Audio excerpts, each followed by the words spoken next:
Gracias a Dios que está con nosotros. El día de hoy vamos a hablar lo que la Biblia nos enseña, los evangelios que hemos estado estudiando juntos sobre las señales del fin. Jesucristo estuvo hablando de cómo iban a ser esas señales. ¿Qué dice la Biblia al respecto? Y de manera inicial vamos a leer Apocalipsis capítulo 1, versos 7 al 8. Dice: He aquí viene con las nubes y todo ojo le verá, y los que le traspasaron, y todos los linajes de la tierra harán lamentación por él. Sí, amén. Yo soy el Alfa y la Omega, el principio y el fin, dice el Señor, el que es, el que era y el que ha de venir, el Todopoderoso. Y aquí está la Biblia haciéndonos referencia a dos visitas que tuvo Jesucristo en este mundo. Una ya ocurrió cuando dice que le traspasaron, y la otra va a ocurrir cuando dice que se va a presentar como el que ha de venir, el Todopoderoso. Y esas profecías que hablaban de la visita de Jesucristo a este mundo en una forma corporal, con gloria, que pueda ser visible como nos podemos ver entre nosotros, es algo gloriosísimo y algo que confundió por completo al diablo. Por un lado, algunas profecías decían que él iba a venir con humildad, con mansedumbre, a salvar, a bendecir, que iba a venir a los más bajos de la tierra, a ayudarles, a salvarlos, a escucharlos, a liberar a los presos, a predicar a los oprimidos.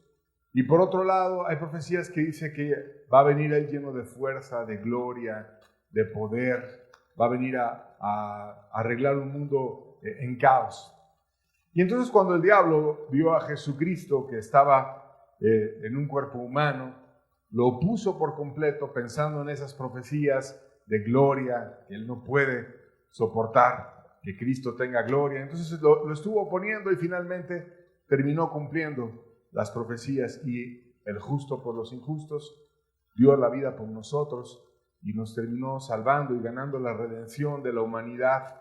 Aquellos que quieran arrepentirse, volverse a Él, todo ser humano que quiera entregarse al Evangelio tiene una oportunidad por lo que Jesucristo hizo en la cruz, pagando la redención. Y el engañador fue engañado y terminó cumpliendo las profecías y siendo expulsado de la oportunidad de estar cerca de Dios y de condenar a aquellas personas que finalmente por la gracia de Cristo pueden encontrar el perdón de sus pecados.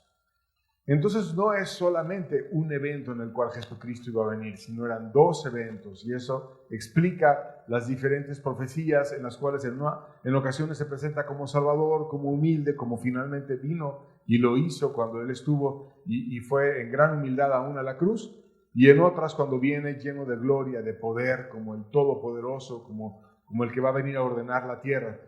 Y de esta segunda visita de Jesucristo hay señales previas a que Él venga por segunda vez. Y esas señales vamos a hablarlas el día de hoy para poderlas entender y para poder estar atentos y que no nos tome desprevenido. Entonces vamos a pedirle a Dios que Él nos ayude a entender el mensaje y que nos permita contemplar las señales. Padre bueno, envía tu Espíritu sobre nosotros, Señor. Ayúdanos a exponer tu palabra, Señor, y que podamos ser advertidos por las palabras de tu amado Hijo, Señor. Que podamos estar atentos a las señales del tiempo final y podamos aprender lo que tú dices al respecto. En el nombre de tu Hijo amado, bendícenos. Amén.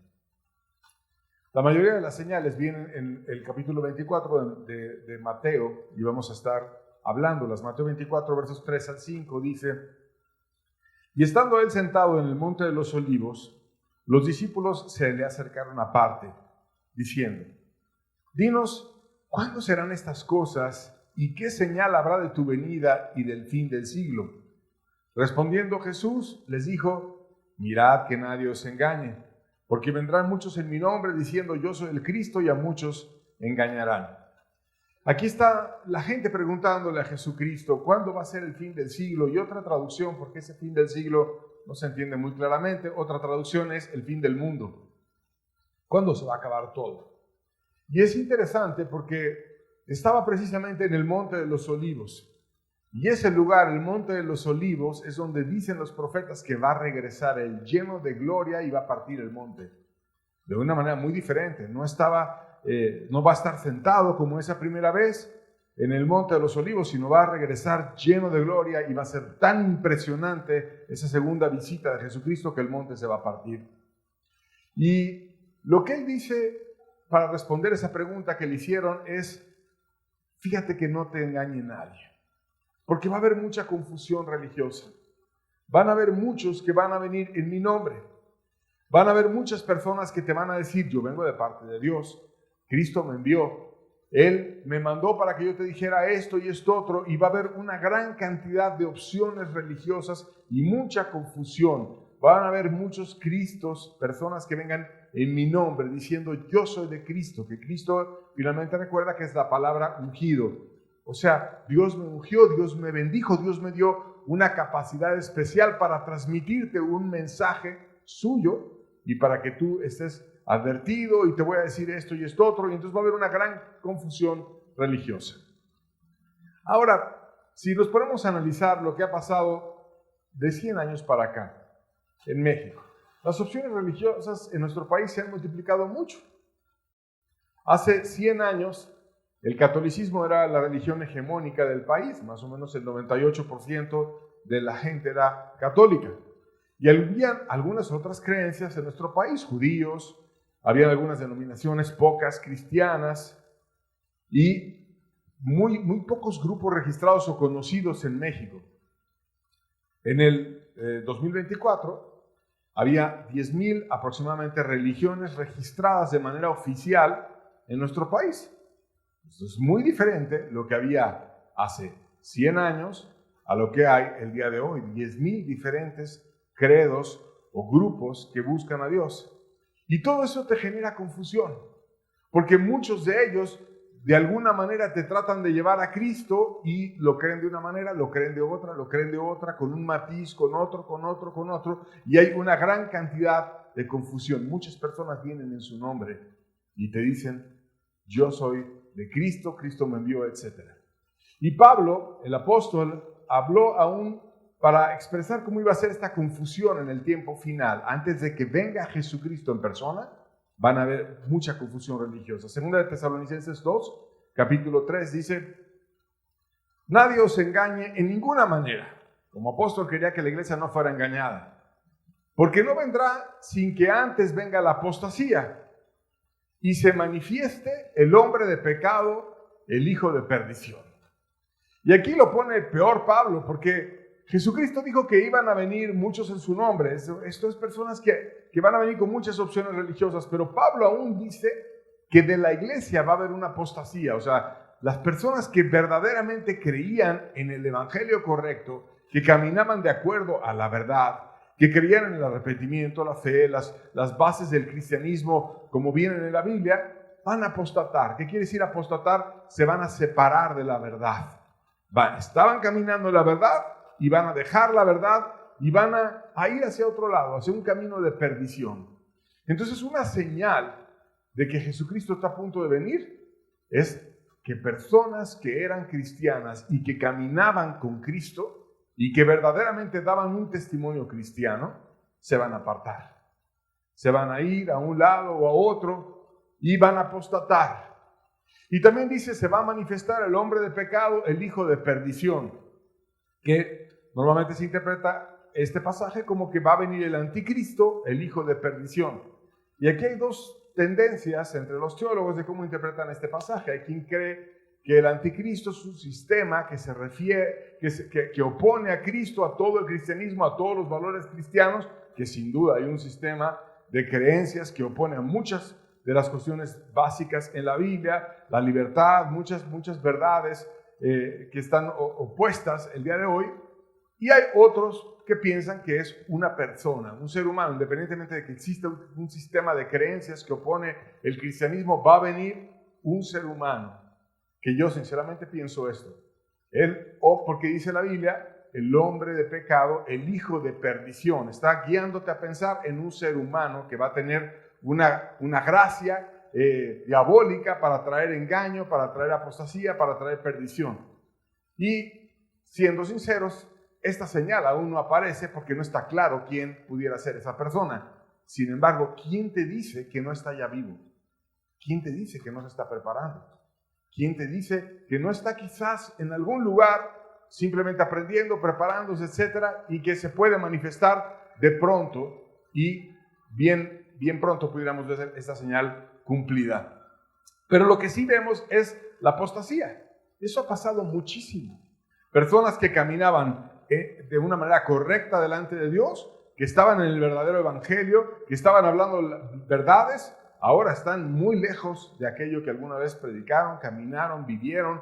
Están en avaricias, están en engaños, están en maldades, están en desviaciones graves y ha habido mucha apostasía. Entonces vemos de nuevo que se está acercando el final. Líderes falsos niegan lo que Jesús iba a venir a hacer a este mundo, y aún fue anunciado por ángeles que era su ministerio principal. Mateo 1:21 dice: y dará a luz un hijo y llamará su nombre Jesús, que quiere decir Salvador, porque él salvará a su pueblo de sus pecados. Eso es lo que viene a hacer Jesucristo. Y tanto los apóstatas como los que predican a un falso Cristo tienden a anular este versículo. Y lo quiero explicar porque es importante que lo tengamos claro. El ministerio de Jesús es venir a traer salvación. Él va a venir a traer luz y salvación en su pueblo, la verdadera iglesia, en aquella persona que quiera pedirle perdón y que Él te reciba, porque Él es la puerta, porque Él es el que abre y ninguno cierra, porque Él es el camino. Y si tú quieres venir a Él y caminar con Él, entonces Él viene, te recibe, te hace parte de su iglesia y te pones a caminar con Él. Solamente Él te puede recibir.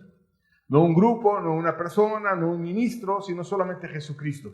Es un acto de fe en el cual la persona va a Cristo, se rinde, deja sus pecados, se voltea a Él, Él viene, le salva, le perdona y lo hace parte de la iglesia y lo salva de sus pecados. Sin embargo, este pasaje, como muchos otros, se tergiversa y empieza a esperar la gente a que lo salve en sus pecados y no que lo salve de sus pecados, que es muy diferente. Y entonces, como interpretan la Biblia como que Dios te va a salvar en tus pecados, te predican un alejamiento de la santidad, del vivir para Dios, justifican el pecado y te empiezan a decir: no, pues es que tú poco a poco puedes ir dejando las cosas, o la salvación es un proceso, y empiezan a actuar como abogados del pecado, cuando finalmente la Biblia dice que Jesucristo a salvarte del pecado por completo. Y entonces la falsa iglesia empieza a caer en engaños, y todos esos falsos cristos siempre te predican ideas erróneas y no claras de que Jesús viene a hacerte libre. Hay una falta de oración. Lucas 18:8 dice: os digo que pronto les hará justicia, pero cuando venga el Hijo del Hombre, ¿hallará fe en la tierra? En esa confusión religiosa, en ese predicar verdades, en ese amontonar de maestros de acuerdo a muchas concupiscencias, va a llevar a la gente a desanimarse. Así, pues bueno, finalmente, ¿a dónde voy? Aquellos dicen una cosa, aquellos dicen otra cosa. ¿Cómo me puedo entregar a Jesús? Y entonces la gente ya no va a orar, ya no va a buscar. Él podría venir y hacer justicia y hacer muchas maravillas, pero dice: cuando venga el Hijo del Hombre, cuando visite de nuevo Jesucristo este mundo, ¿hallará fe en la tierra?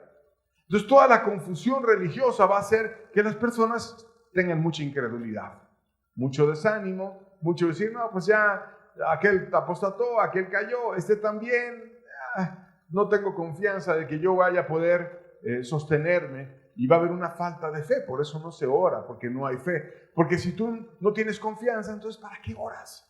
¿Para qué ir y pedirle a Jesús que venga y te ayude si finalmente no hay fe? Entonces hay oraciones cortas, así pequeñitas, sin pasión, sin corazón, porque no hay un deseo de que Él bendiga. Y en vez de tener fe y de estar vueltos a Jesús, ¿qué va a hacer la gente en el tiempo final? Pues van a estar vueltos a los afanes de esta vida. Lucas 21, versos 34 al 36, dice: mirad también por vosotros mismos, que vuestros corazones no se carguen de glotonería y embriaguez y de los afanes de esta vida, y venga de repente sobre vosotros aquel día, porque como un lazo vendrá sobre todos los que habitan sobre la faz de la tierra, Velad pues en todo tiempo, orando, que seáis tenidos por dignos de escapar de todas las cosas que vendrán y estar de pie delante del Hijo del Hombre. Que cuando venga Cristo estés con dignidad, que estés de pie, que no estés arrepentido, que no estés deslumbrado viendo su enorme gloria y luz, diciendo cómo no aproveché todo esto.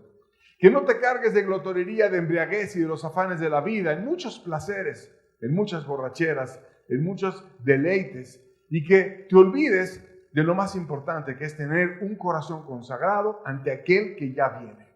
Entonces, la iglesia o la gente que busca a Dios va a dejar la oración, va a desanimarse entre tantas opciones y va a irse al mundo, a los afanes, al dinero, a conseguir las cosas que esta vida te puede ofrecer, y va a empezar a renunciar a Cristo. Ya no el afán va a ser estar cerca de Jesús y confiar en Él, sino va a ser tener una vida en deleites, en dinero, en placeres. No habrá amor. Mateo 24, versos 12 al 13 dice: y por haberse multiplicado la maldad, el amor de muchos se enfriará. Y de nuevo te está hablando de la apostasía. Va a haber mucha maldad. La maldad en el mundo siempre ha habido, pero de pronto van a empezar a salir maldades en donde no debería de haber maldad, que es en el pueblo de Dios, donde empieza la gente a buscar a Dios de una manera correcta, y van a empezar a brincar de una forma y de otra maldades, y entonces el amor de muchos se enfriará. No, pues yo pensé que aquel sí era un verdadero cristiano, yo pensé que aquella era una verdadera cristiana, y entonces empiezan a ver al hombre, se desligan de Cristo, y el amor se enfría. Pero ¿qué dice el versículo? Más el que persevere hasta el fin, ese será salvo. Entonces, ¿qué nos pide Dios? Mantenernos en amor, no viendo el entorno, no viendo si cayó fulano, si cayó sultano, sino en amor, sirviendo a Cristo, que nuestro amor no se enfríe, y perseverando. ¿Perseverando en qué? En amar a todos, porque si no perseveramos hasta el fin, no es que amemos un tiempo y luego soltemos el amor, sino que perseveremos hasta el fin para poder ser salvos. Y la Biblia describe el verdadero amor, un amor sufrido, un amor benigno, un amor sin malicia, un amor que no busca lo suyo, que no se irrita, que no guarda rencor, que todo lo sufre, todo lo espera, todo lo soporta. El amor que ama a pesar de la adversidad. ¿Qué más va a haber en la iglesia y en los grupos que busquen a Dios? Bueno, va a haber mucho engaño. Mateo 25, versos 6 al 10, dice: y a la medianoche se oyó un clamor. He aquí viene el esposo, porque Jesucristo es representado en esta parábola como el esposo. Aquel que viene por su esposa, la iglesia es la novia, Jesucristo es el esposo. Salid a recibirle. Entonces todas aquellas vírgenes se levantaron y arreglaron sus lámparas. Y las insensatas dijeron a las prudentes: dadnos de vuestro aceite, porque nuestras lámparas se apagan. Mas las prudentes respondieron diciendo: para que no nos falte a nosotras y a vosotras, id más bien a los que venden y comprad para vosotras mismas. Pero mientras ellas iban a comprar, vino el esposo, y las que estaban preparadas para entrar con él a las bodas, estuvieron con él y se cerró la puerta. Entonces, va a haber como si fueran 10 vírgenes, dice la Biblia. Y esto es muy sorprendente, porque son vírgenes, no eran personas impías, eran personas que no pecaban, que no eran inmorales, que no estaban en orgías, que no fornicaban, que no hacían maldades, que guardaban castidad y que se preparaban para el esposo. Eran vírgenes. Unas tenían aceite en su lámpara, alumbraban, otras no tenían aceite en su lámpara. Lo único que las diferenciaba era ese estar preparada en cualquier momento. Si viene a medianoche, si viene en cualquier momento, yo tengo aceite en mi lámpara. Y entonces yo estoy lista para irme con Jesucristo. Tengo aceite, tengo luz, tengo capacidad de poder alumbrar a otros por la gracia que Él me dio. Y otras insensatas, así como que no cuidadosas, descuidadas, no pecan en cuestiones escandalosas, pero sin aceite. Y finalmente engañadas, creyendo que voy a estar con el esposo, me voy a casar con él. Y de pronto se oye un clamor: ahí viene el esposo. Y el último momento, cuando aparezca Cristo, cuando ya venga, y entonces van a decir: ayúdame, bendíceme, compárteme, ¿qué hago? ¿Qué me falta? ¿Qué? Y las otras se van a estar preparando. No, yo me voy a ir a alabar a Dios. Yo me voy a ir a estar con Él, voy a admirarlo a Él. No, para que no te falte, ve y compra, ve y arréglate. Pero finalmente van, se arreglan y ya no hubo más tiempo. Y se quedan afuera y se cierra la puerta. ¿Qué está hablando entonces? Personas que tenían la verdad, que habían dejado sus pecados, pero que terminan excluidas por no estar en el momento adecuado, entregadas a Dios de todo corazón. También dice la Biblia que va a haber líderes que no van a tener la urgencia de que Cristo venga pronto. Mateo 24, versos 48 al 51 dice: pero si aquel siervo malo, está hablando de un siervo, personas que deben de servir a la iglesia, que deben de servir a otros para que puedan encontrar a Jesús. Si aquel siervo malo dijera en su corazón: mi Señor tarda en venir, y comenzara a golpear a sus consiervos, y aún a comer y a beber con los borrachos, vendrá el Señor de aquel siervo en el día que no espera y a la hora que no sabe, y lo castigará duramente, y pondrá su parte con los hipócritas, y ahí será el lloro y el crujir de dientes. Entonces va a haber líderes de todo. Va a haber líderes como medios mundanones que no se van a poner allí a buscar realmente a Jesús, que van a estar ya, total, vamos agarrando el dinero para ir a adulterar, para irse a emborrachar, para ir a hacer cosas inadecuadas. No que fuera con los borrachos a ganar su alma, que sería muy bueno, sino que se va a degradar con ellos y a emborracharse con ellos, que no es nada bueno. Y entonces dice que va a venir el Señor en el día que menos se imagina y a la hora que no sabe, y lo va a castigar duramente. Era siervo. Era una persona que estaba esperando a Jesús, pero decía: mi Señor tarda en venir. Y querido amigo, no tarda en venir. No tarda en venir. Muchas señales se están cumpliendo ya y podría venir bien pronto. Por tanto, no pierdas tu oportunidad en estar en los deleites o en estar golpeando a sus consiervos. ¿Qué quiere decir eso de golpeando a sus consiervos? En vez de aprovechar la verdad para amar a los demás y servirlos y ayudarlos, empezar ahí a golpear, a sacar espadazos, a sacar la Biblia innecesariamente, a golpear el alma, a no edificar, a no construir y no estar amando y sirviendo a los otros.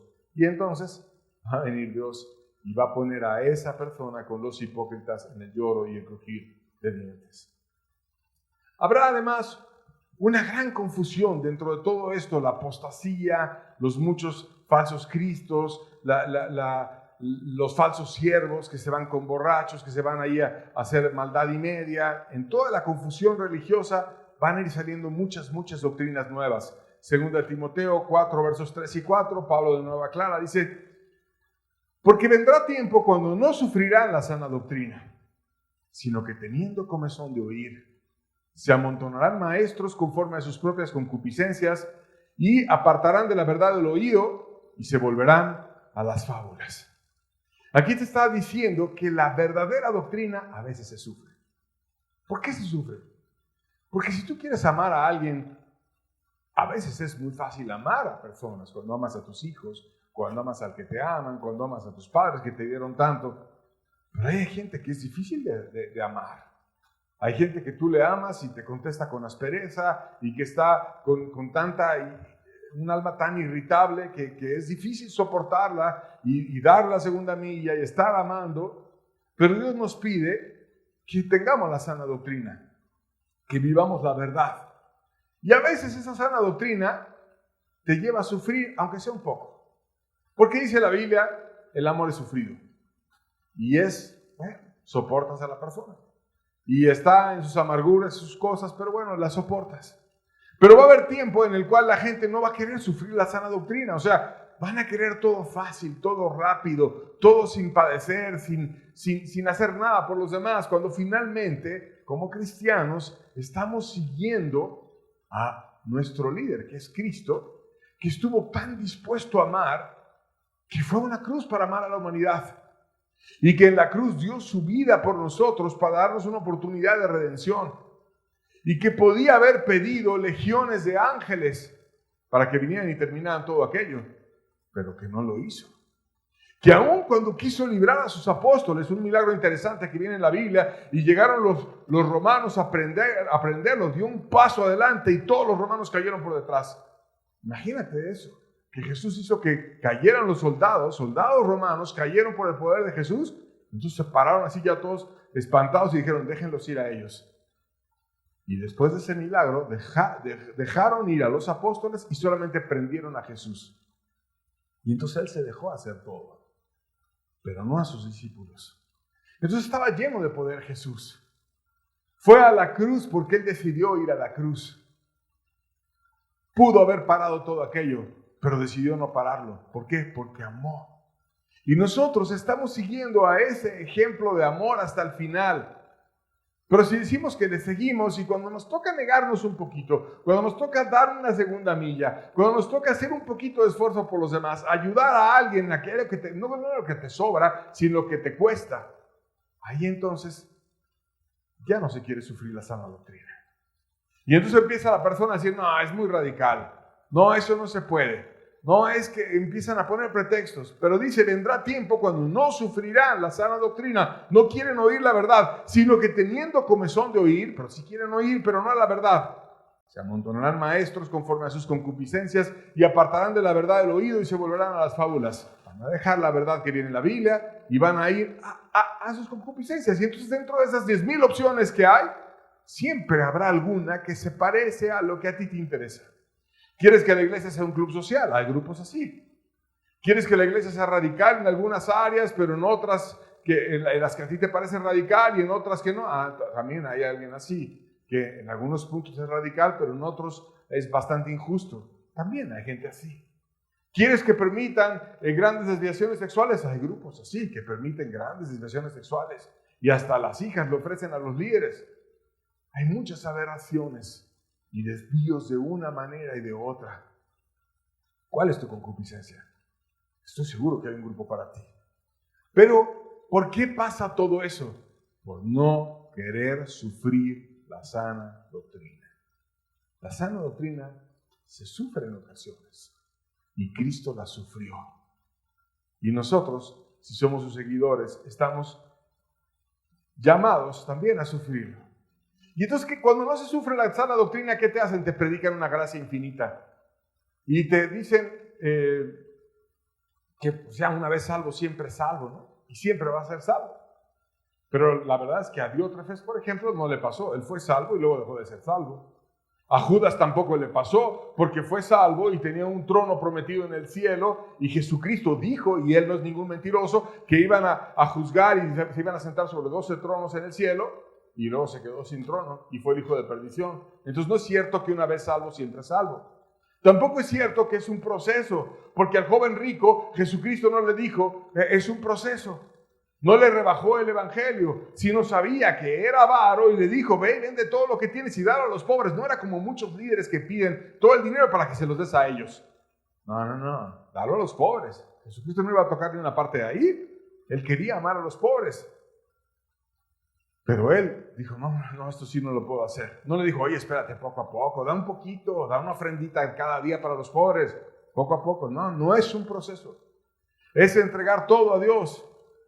Y luego tergiversan versículos y empiezan a decirte, no, es que no hay justo ni a un uno. Ahí dice la Biblia, no hay justo ni a un uno. Sí, ok, pero léelo completo. Porque Pablo citó, ya hemos acusado a judíos y a gentiles.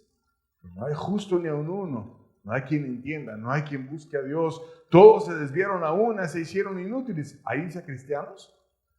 No. Dice, ya hemos acusado a judíos y a gentiles para que supieran ellos que tanto los gentiles como los judíos necesitaban volverse a Cristo, reconocer que no estaban en justicia y que podían hallar la salvación de aquel que salva y te libra de tus pecados y te hace justo. Y por eso la Biblia habla de personas como Noé, porque dice la Biblia, con Dios caminó Noé y fue perfecto en sus generaciones. O como Zacarías y Elizabeth, que dice que ambos eran justos y andaban irreprensibles. O como Simeón, que dice que era varón justo y piadoso. O como Job, que también tenía una manera honorable de caminar delante de Dios. Pero siempre tergiversan los textos para andarse engañando y para andar llevando a las personas hacia donde ellos quieren. Del desvío según su concupiscencia. También te hablan a lo mejor de la prosperidad. Y toman textos como dad y se os dará. Ya ves, tú da y da un montón de ofrendas. Pues sí, cuando se las queda el líder y vive de eso, manipulan los textos para enriquecerse ellos. Pero la Biblia dice que nosotros demos, y en abundancia, oración, amor, servicio hacia las demás personas. Pero como el avaro todo lo que ve es dinero, entonces todo es dinero para que se lo den a él. Y eso es aberrante. Porque hubo muchos ministros en la Biblia que tenían una manera sencilla de vivir. Por ejemplo, Eliseo hizo un milagro para que flotara un hacha. Tú sabes que un hacha es un pedazo de metal filoso puesto en una madera. Y hizo ese milagro porque se le cayó a una persona cuando estaban trabajando en hacer sus casas con un hacha prestada. Y le dijeron, señor, era prestada. Como diciendo, ¿y ahora cómo le voy a hacer para sacar el hacha ahí del fondo del agua? Entonces Eliseo hace un milagro. ¿Y qué estaban haciendo esos profetas que estaban con Eliseo? Haciendo un mejor lugar para vivir. O sea, trabajaban, no iban ni pedían una ofrenda para tener una casota, sino ellos trabajaban en hacer su casa y ni tenían un hacha. Entonces pidieron un hacha prestada y ahí vemos una persona que tiene una forma sencilla de vivir. Y luego le dijeron, hay muerte en esta olla. Y no dijo, tiren toda la olla y volvemos a cocinar. Hizo un milagro y sanó la comida que había en la olla. O Juan el Bautista o Elías, que estaban vestidos de forma sencilla. O Amós, que dice que era boyero, o sea, cuidador de bueyes. No era una persona que tuviera un puestazo, sino una persona que tenía un oficio sencillo. O Jesús, que él decía, el Hijo del Hombre no tiene dónde recostar su cabeza. Que nació y lo pusieron en un pesebre. Que trabajó como carpintero. No tenía allí un puestazo de ser funcionario del rey o digno de las más grandes situaciones ahí en el Imperio Romano. No, trabajaba en una carpintería y tú podías irle a encargar unos banquitos, una mesa o algo para tu casa. O Pablo que decía, sé vivir en abundancia y sé vivir en escasez. Por todo yo estoy preparado. Como me toque yo voy a vivir para Dios porque Él merece todo. Pero la apostasía y la confusión religiosa hace que todo se tergiverse y no se pueda ver la verdad. Y mientras la iglesia está toda hecha bolas, o los que buscan a Dios todos hechos bolas en confusiones religiosas y en que si una vez salvo siempre salvo, si aplica o no aplica, y si este versículo, etc., en el mundo va a haber gran conmoción. Dice la Biblia que el conocimiento en el mundo se va a aumentar. Daniel 12:4 dice, pero tú, Daniel, cierra las palabras y sella el libro hasta el tiempo del fin. Muchos correrán para allá y la ciencia se aumentará. ¿Cómo va a ser el tiempo del fin? Muchos van a correr de aquí para allá y la ciencia se aumentará. Y esto está pasando en nuestros días como nunca en la historia. En la época de Daniel, como en la mayoría de las épocas de la humanidad, los transportes y el ir de aquí para allá no era tan fácil. Y el viajar de un país a otro implicaba subirte un camello, un caballo, o caminando, o lo que fuera, y hacer largas jornadas por muchos días, llevar comida, guardarte de ladrones, etc. Y poder ir de un lugar a otro no era tan sencillo. Era bastante difícil. Pero ahora es fácil. Puedes subirte a un avión y puedes irte al otro lado del mundo y estar en pocas horas en otro continente. Y mucha gente por sus trabajos, por sus negocios, a veces por las mismas conexiones de internet, aparecen en una parte del mundo y en otros, y tenemos una interacción global, y muchos corren de aquí para allá. Y además la ciencia se ha aumentado muchísimo. Piensa, por ejemplo, en cómo era el progreso antes. El progreso científico era lineal y era lento. La Edad Media, por ejemplo, duró más o menos 1000 años. Y hubo una forma despacita en la que el hombre fue evolucionando y tu abuelo andaba a caballo, tu padre también, tú también, tus hijos andarán igual, y era campesino y varias generaciones arriba y varias generaciones abajo iban a seguir haciendo lo mismo. Pero al día de hoy todo ha cambiado muchísimo, rapidísimo. La ciencia ha aumentado. En 1903 los hermanos Wright volaron por primera vez, hicieron un avión y volaron 12 segundos. 66 años después el hombre había llegado a la luna. Es muy diferente un vuelo de 12 segundos a un vuelo para llevar al ser humano a la luna. Los artículos científicos que se publican también te hablan mucho del avance de la ciencia. En 1900 había 25,000 artículos publicados por año. Hoy hay más o menos 2,5 millones de artículos científicos buenos que se publican por año. En las patentes, por ejemplo, en Estados Unidos, en 1900 había 25,000 por año. En el 2021 hubo 650,000 solicitudes anuales de patentes por inventos, por creaciones que están haciendo las personas y quieren guardar sus derechos. Está aumentando el conocimiento, se está compartiendo unos con otros, están grupos de personas pensando en cómo hacer mejor las cosas. La capacidad de procesamiento ha incrementado muchísimo. La ley de Moore en 1965 predijo que la capacidad de procesamiento de los microchips se iba a duplicar cada 2 años, acelerando la innovación. Y ha estado incrementándose muchísimo la capacidad de procesamiento. En el 2003, por ejemplo, el genoma humano se descifró en 13 años y con $3,000 millones de inversión. El día de hoy, por la capacidad de procesamiento aumentada que hay, se podría descifrar en 24 horas, aunque ya está descifrado, pero con la capacidad que hay en 24 horas y pagando $1,000. Es mucha capacidad. La ciencia se está aumentando. Pero no solamente eso. Dice la Biblia, van a haber muchas guerras y muchas amenazas de guerras. Mateo 24, verso 6 dice, y oiréis de guerras y rumores de guerras. Y mirad que no os turbéis, porque es necesario que todo acontezca, pero aún no es el fin. O sea, en el tiempo del fin va a haber muchos rumores y muchas guerras. Y la guerra, tristemente, siempre ha acompañado a la humanidad. Pero esa información con la cual puede llegar el mensaje de una guerra en un lugar o en otro es rapidísimo el día de hoy. Puedes ver videos en vivo y todo el mundo se entera de lo que está pasando en otro lugar del mundo y te puedes indignar, puedes opinar, puedes decir muchas cosas. Antes no pasaba eso. Hasta 1844 Morse empezó a inventar ese sistema de la clave Morse para pasar letra por letra, y esto ya era revolucionario, y ahí estar haciendo un código por impulsos, largo, corto, etcétera, para hacer las letras y mandar un mensaje chiquito. Y empezaba a compartirse rápidamente la información con la humanidad. Ahora es rapidísimo. Las guerras han subido de intensidad y han habido una participación de muchos seres humanos. Antes eran pequeñas tribus, unas con otras peleando, y tú ni te enterabas de lo que pasaba en el otro lado del mundo. Ahora no es así. Antes las guerras eran, sí es cierto que hubo imperios muy belicosos, o que a lo largo de muchos años conquistaron mucho, como el mongólico, y que tuvieron expansiones que tomaron siglos además. Pero ahora se ha ido acelerando todo eso. En el siglo XIX, por ejemplo, con las guerras napoleónicas, murieron entre 3 y 6 millones de personas y cambió Europa por completo Napoleón. Pero luego, si te vas, ya no en el 19, sino en el 20, hubo 2 guerras mundiales en las que participaron países de diversos continentes. Y nunca ha habido una guerra en la historia de la humanidad donde hubieran habido tantos muertos como pasó en la Segunda Guerra Mundial. Más o menos 70 millones de personas muertas. Y después de la guerra hubo muchos rumores de guerras, amenazas de extinción, rumores de guerras. Puede desaparecer, pueden matar con las bombas atómicas que tienen guardados los países varias veces al mundo y podríamos desaparecer todos, y si se las tiran unos a otros podría venir un invierno nuclear y va a ser algo muy grave. Y hay rumores de guerras, y Jesucristo lo dijo.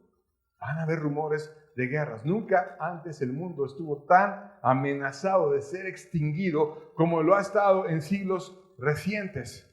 Guerras y rumores de guerras. Habrá terremotos, pestes y hambres. Mateo 24, versos 7 al 8 dice, porque se levantará nación contra nación y reino contra reino. Y habrá pestes, hambres y terremotos en diferentes lugares. Y todo esto será principio de los dolores. Y todo esto lo hemos visto simplemente con la epidemia reciente. Muchos nos quedamos en la casa, o se restringieron los trabajos, o se hicieron prohibiciones a nivel mundial, se minimizó la cantidad de gente que salía, en lo que había una vacuna y todo el mundo estaba pendiente, y la gente de ciencia avanzando para tratar de encontrar una solución rápido. Eso no pasaba antes. De repente recluir a la humanidad como ocurrió recientemente, o hambres o terremotos en diferentes lugares. Y es cierto que la Tierra siempre ha tenido terremotos, pero han habido mucho mayor registros y claridad de ellos, también porque los sistemas de medición ha estado avanzando. Pero si te pones a ver, por ejemplo, los registros en México de terremotos, Hay un registro histórico en 1787, hubo en Oaxaca un terremoto. En 1858, 71 años después, hubo otro registro histórico también en la Ciudad de México. En 1902, en Guerrero, 44 años después. En 1932, en Jalisco y en Colima, 30 años después. Y si somos sinceros, hay terremotos muy seguidos. Los más grandes, en el 73 en Veracruz, por supuesto el del 85 en la Ciudad de México, el 95 en Colima y Jalisco, en el 2017 en Chiapas y Oaxaca, también en Puebla, Morelos y en la Ciudad de México en el 2017, en el 22 en Michoacán, y todo el tiempo estamos oyendo eso, hay hasta la alarma sísmica, para que cuando venga os aparezcan las ondas sísmicas en otro lugar y como viene primero la señal a través de los medios de comunicación, te puedas alertar. Ya empezó a temblar en Guerrero, entonces prepárate aquí en la Ciudad de México. Y las tenemos. ¿Por qué? Porque estamos conscientes de que en cualquier momento puede venir un terremoto. Y qué bueno que las autoridades hagan eso. Pero a final de cuentas estamos viendo una profecía cumplida. Va a haber señales de pestes, de guerras, se va a levantar nación contra nación, va a haber terremotos, va a haber muchas dificultades entre naciones, reino contra reino, se levantan, se oponen, unos están en pro de los principios cristianos, otros están en contra y están a favor de la corrupción de niños, otros defienden a los niños y empiezan a haber grandes dificultades. También dice la Biblia que va a haber persecución cristiana, pérdida de amor y falsos profetas. Mateo 24, versos 9 y 12, dice 9 al 12. Entonces os entregarán a tribulación y os matarán, y seréis aborrecidos de todas las gentes por causa de mi nombre. Muchos tropezarán entonces y se entregarán unos a otros, y unos a otros se aborrecerán, y muchos falsos profetas se levantarán y engañarán a muchos. Y por haberse multiplicado la maldad, el amor de muchos se enfriará. Va a haber mucha oposición al cristianismo. Y aunque tenemos un país donde hay libertad aquí, no somos el ombligo del mundo. Hay muchos países donde no hay libertad. En Corea del Norte, por ejemplo, poseer una Biblia te puede llevar a que seas ejecutado, a que termines en trabajos forzados. En vez de celebrar Navidad, celebran el cumpleaños del fundador del país y han cambiado muchas cuestiones históricas. En Somalia, militares yihadistas amenazan con tanques a quienes celebran la Navidad o hagan algún culto cristiano.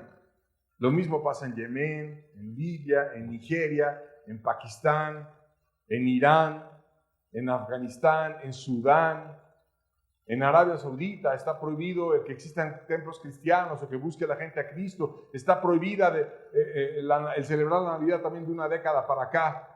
En Brunei puedes ir a la cárcel si tú celebras el nacimiento de Cristo. En Tayikistán desde el 2015 también lo prohibieron. Y han habido muchas personas asesinadas por ir a adorar a Jesús. Hay muchos lugares donde no es cómodo predicar el cristianismo y donde hay grande oposición en todo el mundo.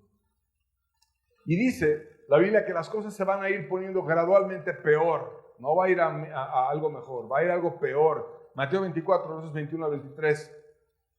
Dice, porque habrá entonces gran tribulación, cual no ha habido desde el principio del mundo hasta ahora ni la habrá. Y si aquellos días no fuesen acortados, nadie sería salvo. Mas por causa de los escogidos, aquellos días serán acortados.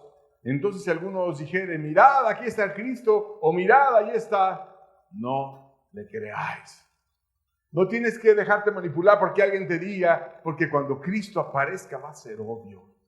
Va a estar lleno de gloria, va a cambiar el mundo y va a estar lleno de poder y no va a necesitar la introducción de ningún mentiroso.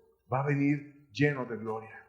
Pero lo que va a ocurrir también es que va a haber una gran tribulación. Cada vez va a iniciar con un principio de dolores, con dificultades, con pestes, con hambres, con problemas, que ya lo estamos viendo, y va a ir subiendo como un termómetro la situación en el mundo. Va a haber más tensiones, más dificultades, más problemas, más amenazas, más situaciones. Y tenemos que tener cuidado, porque dice que va a ser tan tentadora la situación al final, que el mismo Dios del universo va a reducir los días que queden, va a acelerar su venida a este mundo, para que no se quede sin nadie que termine soportando esa crisis final. Muchas personas están en crisis. Personas que están en la cárcel. Personas que están rogando a Dios, dame fuerza este día. Personas que quisieran abrir una Biblia o que tratan de recordar los textos que tienen en la mente porque ya se las quitaron, porque los golpean, porque los torturan, porque tienen problemas diarios. No todo es así de cómodo como estamos tú y yo el día de hoy. La verdadera iglesia no dejará de hablar la verdad en el tiempo final. Mateo 24, versos 13 al 14 dice: mas el que persevere hasta el fin, ese será salvo. Y será predicado el evangelio del reino a todo el mundo para testimonio a todas las naciones, y entonces vendrá el fin. La verdadera iglesia va a ser una iglesia misionera. No va a ser una iglesia apacentada, no va a ser una iglesia de oír 1000 veces lo mismo y estar sin hacer nada. Va a ser una iglesia que va a ir y predicar el evangelio a todo el mundo, a todas las naciones, con una disposición completa y plena. Yo me voy a donde Dios me pida. Yo soy de Cristo, lo que Él quiera en mi vida, así está bien. Y lo voy a hacer, porque Él es mi Señor, Él es mi dueño, y a eso estoy llamado. Entonces la verdadera iglesia no va a estar toda apocada, toda ensimismada, sino va a ir y va a predicar el evangelio a todo el mundo para testimonio de todas las naciones. Y habrán personas que hablen la verdad. Y esto también está ocurriendo.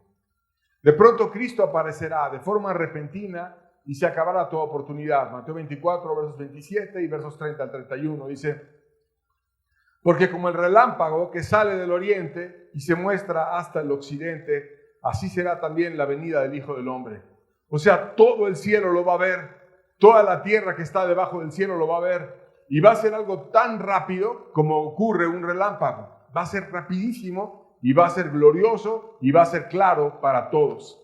Entonces aparecerá la señal del Hijo del Hombre en el cielo, y entonces lamentarán todas las tribus de la tierra, y verán al Hijo del Hombre viniendo sobre las nubes del cielo con gran poder y gran gloria.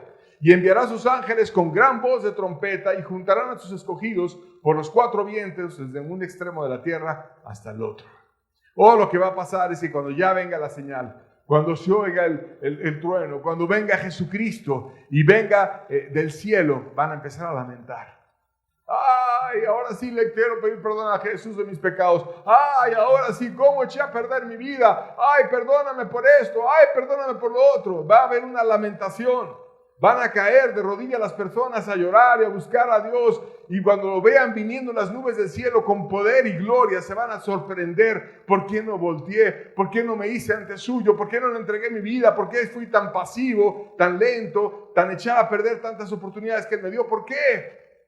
Van a estar lamentando, pero ya no va a haber oportunidad. Enviará a sus ángeles con gran voz de trompeta. Va a venir como todopoderoso, va a venir con un ejército, va a venir con sus ángeles y con una voz potente, y van a tomar de los 4 puntos cardinales a sus escogidos. No va a haber lugar en la tierra donde no separe a unos y a otros. ¿Quién está escogido? ¿Quién no está escogido? Va a venir el juicio de las naciones, va a venir Jesús todopoderoso. El fin del mundo ha llegado. Ya no hay más oportunidad. Se acabó. Pero la gente siempre cree que a última hora va a poder hacer algo. Y entonces van a lamentar. Pero Jesús no es tonto. O sea, pues sí, ya que me viste, ahora sí quieres, ¿no? No. El caso es creer ahora que hay tiempo. ¿Cuál es entonces la actitud correcta? La actitud correcta es estudiar la profecía, es entenderla, es aplicarla. La actitud correcta es poner en ventaja de tu propia alma las oportunidades que tú tienes para entregarte a Dios. La actitud correcta es que si tú estás yendo a la campaña de salvación, aproveches cada palabra, cada mensaje, cada lectura de la Biblia, cada oración para entregarle tu alma al Dios del cielo, y para que tú no seas aquellos que dicen, ¡ay, a última hora!, cuando ya no haya más oportunidad. La actitud correcta es hoy buscar y hoy arder. Hoy buscar que el glorioso evangelio sea anunciado en todo el mundo. La actitud correcta es estar preparado. Mateo 24, versos 42 al 44. Velad pues, porque no sabéis a qué hora ha de venir vuestro Señor. Pero sabed esto, que si el padre de familia supiese a qué hora el ladrón ha de venir, velaría y no dejaría minar su casa. Por tanto, también vosotros estad preparados, porque el Hijo del Hombre vendrá a la hora que no pensáis. Como ladrón en la noche, te va a tomar. Y muchas veces tenemos más miedo de lo que nos vaya a hacer un ladrón, y ponemos bardas, y ponemos alarmas, y ponemos luces, y ponemos cosas, porque no se vaya a meter alguien en tu casa, y es poco lo que te puede quitar un ladrón. Solamente se pueden llevar tu dinero, algunas cosas, te pueden quitar un carro, te pueden quitar cuestiones materiales en la tierra que tú las vas a dejar todas y no te van a servir de nada. Pero Jesucristo viene como ladrón en la noche, de manera sorpresiva, cuando no lo esperas. Se va a aparecer y se va a acabar la oportunidad. Y te dice señales, y sabemos que las señales están pasando, sabemos que las señales nos están sorprendiendo. Pregúntame algo a la inteligencia artificial. Es bien interesante toda la capacidad que tiene y todo lo que puede hacer, y finalmente no es un ser humano lo que está detrás. Estamos viendo muchas cosas que nos sorprenden. La Biblia lo decía, la ciencia se va a aumentar y todo eso está pasando delante de nuestros ojos. ¿Y qué hacemos? Estar evadidos, estar sin una búsqueda fervorosa de la gracia de Dios. Es tiempo, querido amigo, de que seas serio. Es tiempo de que te entregues. Es tiempo de que des tu vida por aquello que valga la pena. Que nos dediquemos a amar y a cuidar a los demás. Mateo 24, versos 45 al 47. ¿Quién es pues el siervo fiel y prudente, a cual el Señor puso sobre su casa para que les dé alimento a tiempo? Bienaventurado aquel siervo al cual, cuando su Señor venga, le haya haciendo así. De cierto os digo que sobre todos sus bienes le pondrá. ¿Quieres ser ese siervo fiel y prudente? ¿Quieres que el Señor te halle y que des alimento a tiempo? Conságrate a Dios. Sé de Él. Hazte bienaventurado. Hazte atento a las señales que ya las estamos viendo. Muchas de ellas. Y que en cualquier momento puede aparecer. Como un relámpago. Como un ladrón en la noche. ¿Qué haremos si no estamos preparados? ¿Eres como una virgen prudente? ¿O eres como una virgen insensata? Ay, después. Dios quiere que te pongas sobrio y que te consagres a Él y que seas suyo.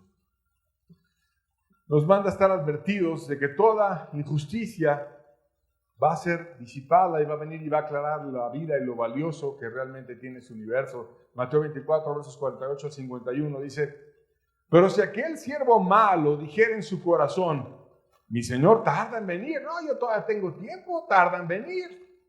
Se cree muy astuto y como que no está atento a las señales, las cuales están clarísimas y cada vez más claras. Y comenzar a golpear a sus consiervos, no amando, sino golpeando y haciendo injusticias sobre los demás. Y aún a comer y a beber con los borrachos, llenos a los placeres de este mundo. Vendrá el Señor de aquel siervo el día que no espera y a la hora que no sabe, y lo castigará duramente y pondrá su parte con los hipócritas, y ahí será el lloro y el crujir de dientes. Cuando tuvo muchas oportunidades, cuando estaba llamado a ser siervo, pero no quiso servir. Se quiso ir a sus placeres, se quiso ir a sus soberbias y a ponerse a golpear a los demás con sus palabras religiosas duras, sin amor. Dios lo va a poner con los hipócritas en el lloro y el crujir de dientes. ¿Qué hacer? Hebreos 10, versos 23 al 25, dice: mantengamos firme, sin fluctuar, la profesión de nuestra esperanza, porque fiel es el que lo prometió. Y considerémonos unos a otros para estimularnos al amor y a las buenas obras, no dejando de congregarnos como algunos tienen por costumbre, sino exhortándoos, y tanto más cuando veáis que este día se acerca. Y esto lo estamos viendo ahora. Ese día se acerca. Y hay muchas señales de que está a punto de venir Jesús. ¿Qué hacer entonces? Pues lo que dice el pasaje: mantente firme y sin fluctuar. No firme hoy porque leímos las señales y vas a decir, no, sí es cierto, ahora sí le voy a echar ganas, mañana se te olvidó, pasado ya ni te acordabas de los textos y ya después empiezas a fluctuar. Eso no es estar firme. Voy a estar en aquello que Dios me pide firme, sin vacilar, totalmente sin moverme del propósito al cual Dios me llama. Porque tengo una esperanza, porque Dios es fiel y porque Él lo prometió y porque así como Él vino de una manera humilde a este mundo, va a venir como Dios Todopoderoso. No va a venir montado arriba de un burrito ahí cuando entró a Jerusalén y le ponían las ramas y iba a dar su vida por nosotros. No va a venir así. Va a venir como Dios Todopoderoso, como el Alfa y la Omega, y a decir, ahora yo fui el inicio y el que creó todo, y ahora yo soy el que le va a traer el final a todo. Y llegó el momento del fin y voy a separar a las ovejas de los cabritos y voy a traer el juicio de todo ser humano. Él va a decir cuándo. El fin está en sus manos, no en tus manos. Y si tú no te aprovechas de sus oportunidades, no te estimulas al amor y a las buenas obras, te dejas de congregar. Querido amigo, te vas a caer y no vas a estar listo. Entonces, mantengámonos firmes, sin fluctuar, y consagremos nuestro corazón y ardamos en amor real y no fingido a Dios para que podamos estar listos para ese día. Amén. Bueno, Dios les bendiga, estamos despedidos, que tengan bonita tarde todos.